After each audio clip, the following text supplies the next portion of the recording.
Hello student, कैसे आप लोग? आई होप अच्छे होंगे। तो चलिए आज हम लोग क्लास 11 के अंदर जो है एक बहुत ही इंपॉर्टेंट चैप्टर को आज स्टार्ट कर रहे हैं, जिसको कि हम लोग कहते हैं लॉज ऑफ मोशन। देखिए, लॉज ऑफ मोशन बेसिकली ये जो चैप्टर है इसका कॉम्पिटेटिव पॉइंट ऑफ व्यू के हिसाब से बहुत ही ज़्यादा वेटेज है। खास करके अगर IIT JEE के पॉइंट ऑफ व्यू के हिसाब से देखा जाए तो इस चैप्टर का बहुत ही ज़्यादा वेटेज है, और साथ ही साथ नीट के पॉइंट ऑफ व्यू के हिसाब से देखा जाए तो नीट में भी अक्सर इस चैप्टर से क्वेश्चन पूछे जाते हैं, लेकिन नीट में उतना क्वेश्चन नहीं पूछा जाता है जितना कि जेई में। अगर हम IIT JEE के हिसाब से देखा जाए, जेई चाहे मेंस हो या फिर एडवांस हो, तो उसके पॉइंट ऑफ व्यू के हिसाब से देखा जाए तो इस चैप्टर का बहुत ही ज़्यादा वेटेज है, क्योंकि यहाँ से काफ़ी सारे क्वेश्चंस पूछे जाते हैं। और इस चैप्टर के अंदर जो है न्यूमेरिकल को डील करने में बच्चों को बहुत ज़्यादा परेशानी होता है। तो इसमें क्या है कि अगर आप कॉन्सेप्ट को बहुत अच्छे से समझ लेते हो और काफ़ी ज़्यादा न्यूमेरिकल्स का प्रैक्टिस करते हो तो यहाँ से इजीली आप मार्क्स को क्या कर सकते हो, स्कोर कर सकते हो। तो चलते हैं हम लोग लॉज ऑफ मोशन के अंदर देखते हैं। देखिए, लॉज ऑफ मोशन को समझने से पहले हमें सबसे इंटरेस्टिंग चीज़ जो है वो क्या समझना पड़ेगा। तो एक बहुत ही इंटरेस्टिंग चीज़ है जिसको हम लोग कहते हैं फोर्स। देखिए, इस इंटायर यूनिवर्स में कोई भी बॉडी है, अगर आप उसके सिचुएशन में चेंजिंग लाना चाहते हो तो कैसे ला सकते हो? By the effect of force. यानी कि अगर कोई टेबल पे एक ऑब्जेक्ट रखा हुआ है, या टेबल मान चले डाइनिंग टेबल पे आप लोग खाना खा रहे हो, ठीक है, डाइनिंग टेबल पे बहुत सारे आइटम्स रखे हुए हैं, तो अगर मान चले कोई सब्जी लाना है तो उसके लिए क्या करना पड़ेगा? आपको हाथ को उठा करके वहां से यहाँ लाना पड़ेगा। तो कहीं ना कहीं जब तक आप फोर्स नहीं लगाओगे तब तक सब्जी आपके थाली में तो नहीं आ जाएगा। तो उसी तरह से क्या है कि कोई भी ऑब्जेक्ट अगर अपने सिचुएशन को चेंज करना चाहता है तो बिना फोर्स अप्लाई किए बगैर वो अपने सिचुएशन को चेंज नहीं कर सकता है। तो सबसे इंटरेस्टिंग कॉन्सेप्ट जो है वो मुझे किसको समझना है? फोर्स को समझना है। तो बेसिकली फोर्स क्या होता है? ये एक ऐसा एजेंसी होता है जिसके पास टेंडेंसी होता है किसी ऑब्जेक्ट को ये क्या कर सकता है? पुश और पुल कर सकता है, ठीक है। तो यानी कि इसी को हमने यहां पे लिख भी दिया हूं कि it is an agency which can push और पुल ए बॉडी। और साथ ही साथ ये जो फोर्स होता है इसके पास टेंडेंसी होता है कि अगर कोई ऑब्जेक्ट रेस्ट में है तो उसको किस में ला सकता है? मोशन में ला सकता है। अगर कोई ऑब्जेक्ट मोशन में है तो उसको किस में ला सकता है? रेस्ट में ला सकता है। और साथ ही साथ अगर ऑब्जेक्ट कोई मूव कर रहा है तो उसके डायरेक्शन को भी चेंज करने का ये क्या करता है? एबिलिटी रखता है। तो इसलिए हमने यहां पे लिख भी दिया हूं कि having tendency to change the state of rest. अगर वो रेस्ट में है तो उसके स्टेट को चेंज कर सकता है, ठीक है। और ऑफ यूनिफॉर्म मोशन और the direction of motion of the body. यानी कि कहने का मतलब कहीं ना कहीं बॉडी के डायरेक्शन को भी चेंज कर सकता है। डायरेक्शन ऑफ मोशन, अगर मान चले कोई बॉडी ईस्ट से वेस्ट जा रहा है तो उसको वो वेस्ट से साउथ भी कर सकता है। तो फोर्स के पास ये सारे क्या होता है? एबिलिटी होता है, टेंडेंसी होता है कि किसी भी ऑब्जेक्ट को ये पुश पुल कर सकता है, उसके स्टेट को क्या कर सकता है? चेंज कर सकता है। अब देखिए, मान के चलिए यहाँ पे हमने दिखाया भी हूं कि एक सरफेस है, यहाँ पे कोई ऑब्जेक्ट ए रखा हुआ है। अब ए पे जैसे ही मैंने फोर्स को अप्लाई किया, हो सकता है ये बॉडी ए जाकर के क्या करेगा? बी के साथ कोलाइड कर जाएगा।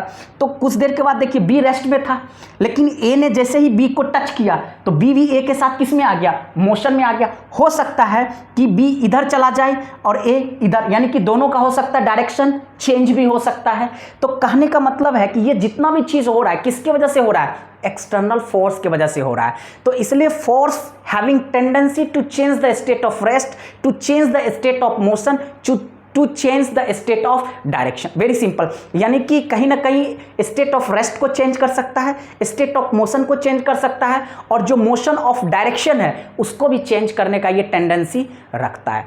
अब देखिए, एक इंटरेस्टिंग चीज क्या है लॉज ऑफ मोशन के अंदर? सबसे जो इंपॉर्टेंट रोल होता है वो होता है इनर्शिया का। अब आप कहिएगा कि सर इनर्शिया क्या होता है? तो इनर्शिया किसी भी बॉडी का एक ऐसा इनहेरेंट प्रॉपर्टी होता है जिसके कारण वो जिस भी सिचुएशन में है वो उसी सिचुएशन में अपने आप को रहना पसंद करेगा। अगर बॉडी रेस्ट में है तो रेस्ट में ही रहना चाहेगा, मोशन में है तो मोशन में ही रहना चाहेगा। तो ये एक्चुअली एक तरह से कहीं ना कहीं नेचर होता है। जैसे मान के चलिए किसी इंसान का कुछ कैरेक्टर होता है जो जेनेटिकली यानी कि उसके पेरेंट्स से ही ऑलरेडी ट्रांसफर होकर के उसके अंदर आया है, तो उसको आप चेंज नहीं कर सकते हो। ठीक उसी तरह से इनर्शिया किसी भी बॉडी का एक क्या है? इनहेरेंट प्रॉपर्टी है। तो यहां पे मैंने लिख भी दिया हूं कि it is an inherent property of a body by which they can't changes there situation by itself. यानी कि वो अपने खुद से, यानी कि कहीं ना कहीं जब तक आप उस पर एक्सटर्नल फोर्स नहीं अप्लाई करोगे, बिना एक्सटर्नल फोर्स अप्लाई किए बगैर वो अपने आप से अपने सिचुएशन को चेंज नहीं करेगा, ठीक है। तो इसी को मैंने लिख भी दिया हूं, that is if it is in rest tries to keep them at rest, and if it is in motion tries to keep themselves in motion. देखिए इसको हम बहुत सारे एग्जाम्पल के जरिए समझने का कोशिश करते हैं। कैसे समझेंगे? तो इनर्शिया को समझने के लिए हम लोग सबसे बेहतरीन एग्जाम्पल समझते हैं। मान के चलिए कि कोई भी एक मैंगो का ट्री है, मैंने यहाँ पे छोटा सा एक डायग्राम दिखाया हूँ, जैसा भी हुआ टूटा फूटा। मान चलिए मैंगो ट्री है। अब क्या करें, मैंगो का मैंने कोई भी एक डाल को पकड़ लिया, उसको ऐसे से हिला दिया, तो आप जैसे ही डाल को हिलाओगे तो डाल क्या होगा, फोर्स के साथ तो मोशन में आ जाएगा, लेकिन उसके अंदर जो फल है उस पर तो हमने फोर्स नहीं अप्लाई किया, तो वो रेस्ट में था, वो रेस्ट में ही रहना चाहेगा। इसलिए क्या होगा, टूट करके वो सीधे क्या होगा, नीचे गिर जाएगा। Very simple. आप एग्जांपल के तौर पे इसको ऐसे भी समझ सकते हो। आप क्या करो, एक टेबल पे एक गिलास पानी रखो, उसके ऊपर एक छोटा सा कार्डबोर्ड रख दो, उसके ऊपर 1 रुपये का कॉइन रख दो। आप क्या करो, कार्डबोर्ड पे ऐसे ही स्टिक करो। आप देखोगे जैसे आपने एक्सटर्नल फोर्स कहाँ पे अप्लाई किया, कार्डबोर्ड पे, तो कार्डबोर्ड फोर्स के साथ तो मोशन में आ जाएगा, लेकिन उसके ऊपर जो कॉइन रखा हुआ वो कहाँ पे है, पहले भी रेस्ट में था, अभी भी अपने आप को वो किस में रखना पसंद करेगा, रेस्ट पे, क्योंकि हमने जो फोर्स लगाया वो कार्डबोर्ड पे लगाया, ना कि कॉइन पे लगाया। तो कॉइन रेस्ट में था, वो रेस्ट में ही रहना चाहेगा, तो कार्डबोर्ड क्या होगा, गिर जाएगा, और कॉइन सीधे किसके अंदर गिरेगा, ग्लास के अंदर गिरेगा। तो बहुत सारे एग्जांपल है न्यूटन इनर्शिया के प्रॉपर्टी को समझने के लिए। हम ऐसा भी समझ सकते हैं, जैसा कि अक्सर आप लोगों ने देखा होगा, आप लोग व्हीकल के अंदर, डीटीसी के अंदर, दिल्ली गवर्नमेंट के बस के अंदर या कोई भी व्हीकल के अंदर आप ट्रैवल करते हो, तो आप देखते हो कि आप जैसे ही गाड़ी स्टार्ट होता है, गाड़ी जैसे ही स्टार्ट होता है तो क्या होता है, आप पीछे की तरफ में, आपको पीछे की तरफ थोड़ा सा जर्क फील होता है, लगता है आप पीछे की तरफ मूव करते हो। रीज़न क्या होता है कि जैसे इंजन स्टार्ट होता है तो गाड़ी के ऊपर फोर्स लगता है, जिसकी वजह से गाड़ी तो मोशन में आ जाएगा, लेकिन आप अपने आप को रेस्ट में ही रहना चाहोगे, इसलिए आपको पीछे की तरफ फील होता है। लेकिन ड्राइवर जैसे ही गाड़ी में ब्रेक लगाता है तो आप देखो आगे की तरफ क्या करते हो, मुड़ जाते हो, आगे की तरफ गिरने लगते हो। उसका रीज़न क्या होता है कि जैसे ही ड्राइवर ने ब्रेक लगाया तो brake is a kind of force, तो ब्रेक फोर्स की वजह से गाड़ी तो रेस्ट में आ जाएगा, लेकिन आप गाड़ी के साथ तो मोशन में थे, तो आप अपने आप को मोशन में ही रहना चाहोगे, इसलिए आपको क्या होता है, आगे की तरफ आप क्या करते हो, गिरने लगते हो, या आगे की तरफ आपको झटका लगता है। ठीक है, तो ये सब बहुत सारे एग्जाम्पल है जिसके जरिए हम न्यूटन एक तरह से इनर्शिया प्रॉपर्टी को समझ सकते हैं। अब देखिए, जब हम लॉज ऑफ मोशन, जैसा कि चैप्टर का नाम ये लॉज ऑफ मोशन, तो लॉज ऑफ मोशन का मतलब क्या हो गया, ऑलरेडी हम न्यूटन के लॉज को पढ़ेंगे, तो एक्चुअली जो इनर्शिया है यही न्यूटन का पहला लॉ है। तो न्यूटन का जो फर्स्ट लॉ ऑफ मोशन है वो बेसिकली प्रॉपर्टी ऑफ इनर्शिया को ही एक्सप्लेन कर रहा है, बहुत ही सिंपल। और न्यूटन का सेकेंड लॉ जो है ये एक्चुअली किसको दे रहा है, फोर्स का कॉन्सेप्ट, यानी कि ये जो लॉज ऑफ मोशन है ये पूरा का पूरा न्यूटन ने क्या किया, सारे लॉ, और सेकंड लॉ जो है फोर्स के कॉन्सेप्ट को दिया। और थर्ड लॉ क्या है, every action will equal and opposite reaction, यानी कि जैसे को तैसा। मान के चलो आप अगर किसी बॉडी के ऊपर 50 न्यूटन का फोर्स लगा रहे हो तो ऑब्वियसली एज ए रिएक्शन के तौर पे वो भी बॉडी आपके ऊपर क्या करेगा, 50 न्यूटन का फोर्स लगाएगा। एग्जाम्पल के तौर पर हम इसको कैसे समझ सकते हैं प्रैक्टिकली, तो बहुत ही सिंपल एग्जाम्पल है। जैसे मान के चलो आप लॉन्ग जंप करते हो या हाई जंप करते हो, तो क्या करते हो, दौड़ते आते हो, बिल्कुल रनअप लेते आते हो, और जिस पॉइंट से आपको जंप लेता है वहां पे ग्राउंड को एकदम कस के पुश करते हो। भी क्या करता है, जितना आप ग्राउंड को पुश करोगे ग्राउंड भी आपके ऊपर उतना ही फोर्स लगेगा, आप उतना ज्यादा दूर तक जंप करोगे। या एग्जांपल के तौर पे नाव, जैसे मान के चलिए नदी में नाव पे चढ़ते हो, जब नाव से आप नीचे किनारे में उतरते हो तो कभी कभी क्या होता है कि थोड़ा कम पानी होता है तो नाव किनारे नहीं लगता है, थोड़ा सा दूर रह जाता है। तो आपको अगर छलांग लगाना है तो क्या करते हो, आप देखते हो कितना दूर तक छलांग लगाना है, तो उस हिसाब से नाव को क्या करते हो, पुश करते हो। तो जितना आप नाव को पुश करोगे नाव भी आपके ऊपर, बोट भी आपके ऊपर उतना ही ज्यादा फोर्स लगाएगा, और आप क्या करोगे, उतना दूर जंप मारोगे। तो ये सब बहुत सारे एग्जाम्पल है जिसके जरिए हम न्यूटन के थर्ड लॉ को क्या कर सकते हैं, समझ सकते हैं। तो चलिए अब हम लोग इंटरेस्टिंग चीज देखते हैं टाइप्स ऑफ इनर्शिया के बारे में।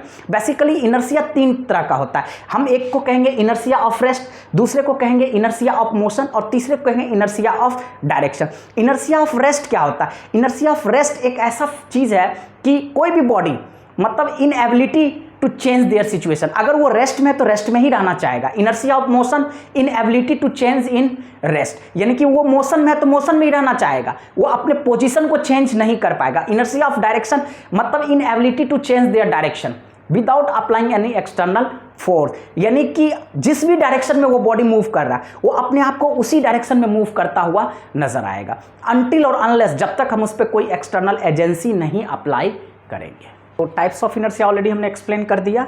क्या होता है, 3 तरह का होता है, जो कि यहाँ पे लिखा हुआ है, inertia of rest, inertia of motion, inertia of direction. आपको ऑलरेडी हमने एक्सप्लेन कर दिया। अब नेक्स्ट जो हमारे पास इंपॉर्टेंट चीज़ है वो है लीनियर मोमेंटम। देखिए लीनियर मोमेंटम क्या होता है, तो प्रोडक्ट कोई बॉडी है, उसके पास कुछ ना कुछ मास होगा, और जब वो मूव करेगा तो किसी न किसी वेलोसिटी के साथ मूव करेगा। तो एक तरह से प्रोडक्ट ऑफ उसके मास और वेलोसिटी का जो प्रोडक्ट होगा वही क्या करेगा, वही क्या देगा हमें, लीनियर मोमेंटम देगा। तो लीनियर मोमेंटम जो है हमारे पास एक वेक्टर क्वांटिटी है। कभी भी अगर पूछे कोई कि लीनियर मोमेंटम क्या होगा, तो ऑब्वियसली क्या है, हमारे पास एक वेक्टर क्वांटिटी है। तो हमने यहाँ पे लिख भी दिया हूँ, it is the product of mass and velocity of the body, P is equal to क्या है, mb।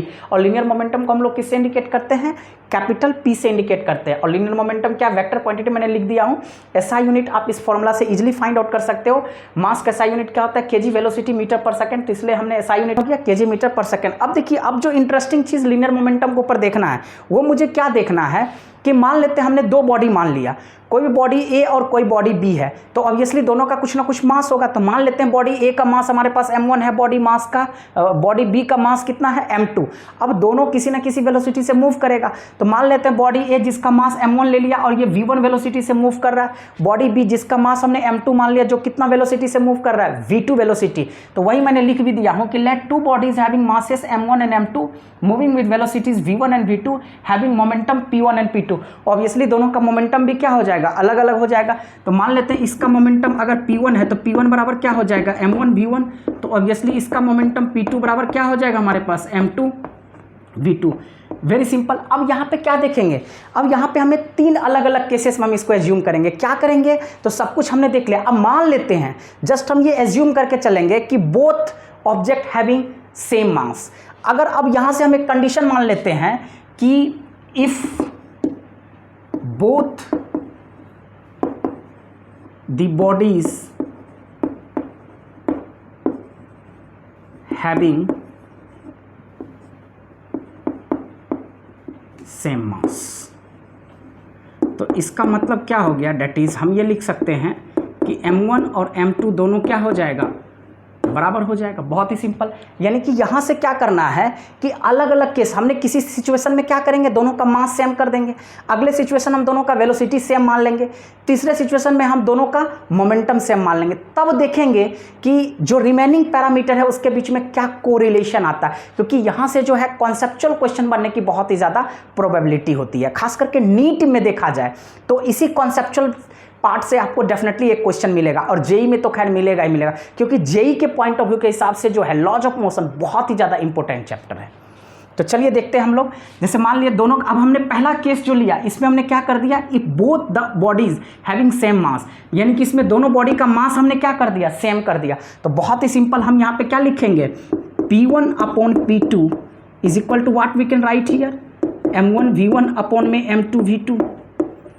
This implies P1 upon P2 is equal to क्या लिख सकते हैं हम यहाँ पे, M V1 अपॉन में M V2, क्योंकि ऑलरेडी M1 और M2 क्या है, इक्वल है। तो ये दोनों कैंसिल आउट हो गया, तो हमारे पास क्या बच गया, सिंपली V1 अपॉन में V2 मिल गया। तो यहाँ से ये कंक्लूजन निकल गया हमारे पास, this implies P1 upon P2 is equal to V1 upon simply क्या आ गया, V2। तो कंक्लूजन क्या निकला,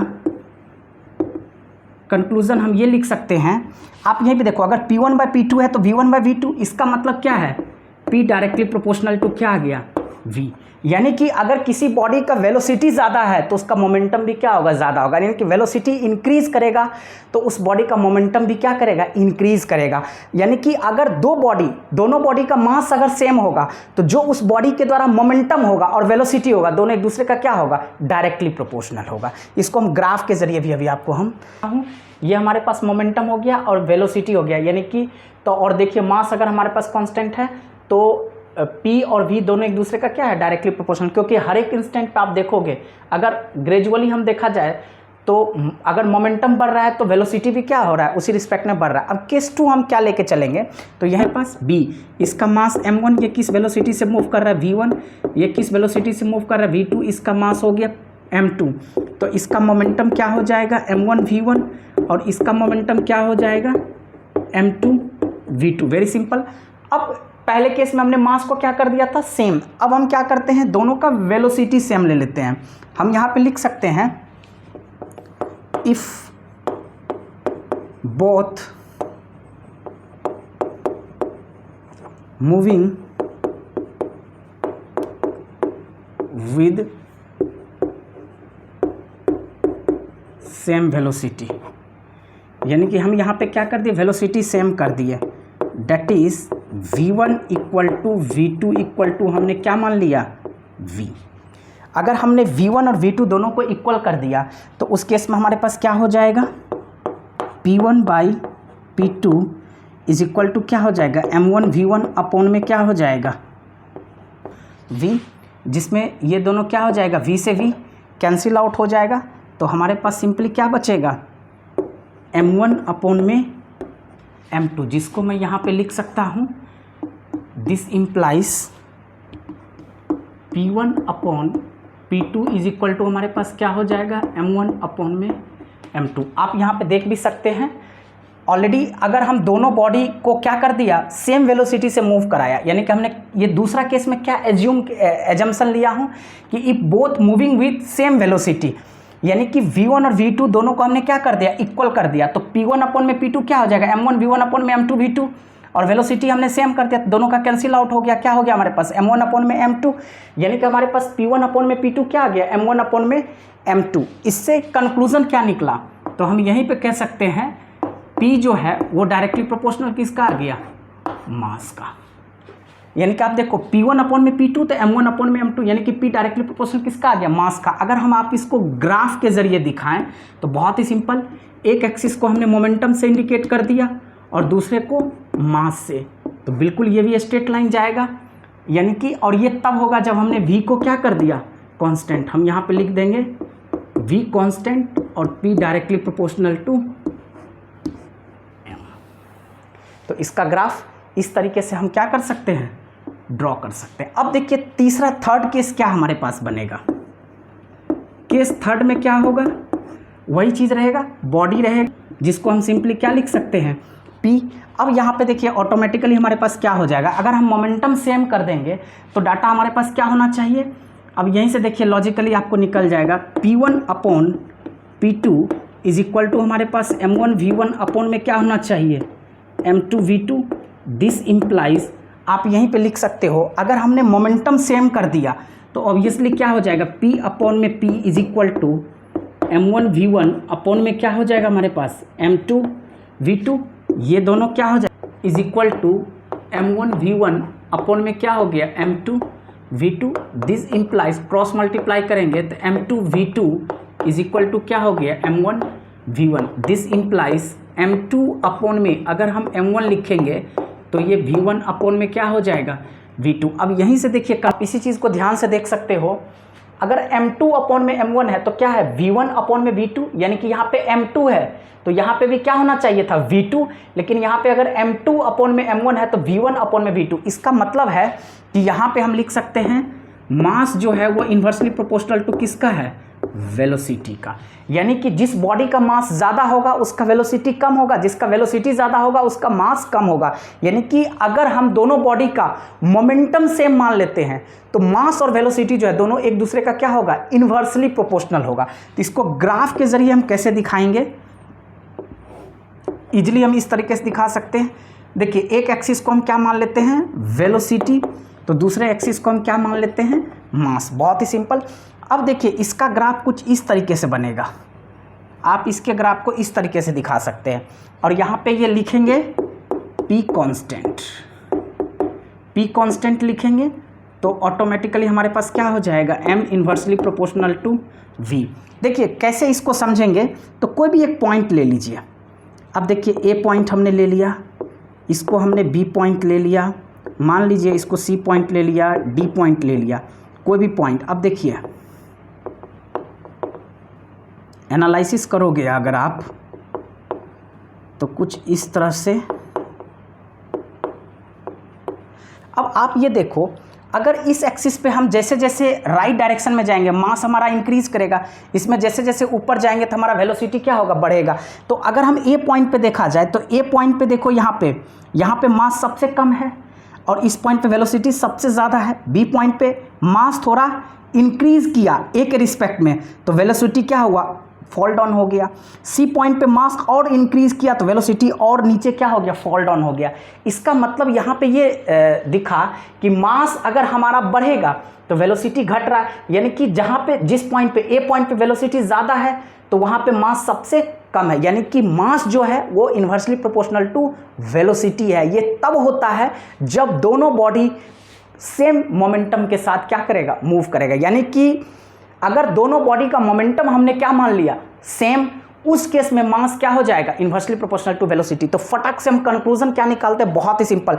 यहाँ पे 3 केसेस देखा, यहाँ पे हमने क्या देखा, 3 केसेस। पहला केस में हम लोगों ने क्या देखा, पहला केस में हमने दोनों बॉडी का क्या कर दिया, मास सेम कर दिया। तो मास अगर हमने सेम कर दिया तो जो मोमेंटम था वो वेलोसिटी का क्या आ गया था, डायरेक्टली प्रोपोर्शनल। दूसरा केस में हमने क्या कर दिया था, दोनों बॉडी का वेलोसिटी हमने सेम मान लिया था, तो उसमें जो मोमेंटम था वो मास का क्या था, डायरेक्टली प्रोपोर्शनल। और तीसरा केसेस में हमने क्या कर दिया, दोनों का मोमेंटम सेम कर दिया, तो मास क्या आ गया, इन्वर्सली प्रोपोर्शनल टू वेलोसिटी। और इस तीनों को हमने ग्राफ के जरिए भी आपको दिखा दिया हूं। तो यहां से जो है कॉन्सेप्चुअल क्वेश्चन बहुत ज़्यादा पूछा जाता है।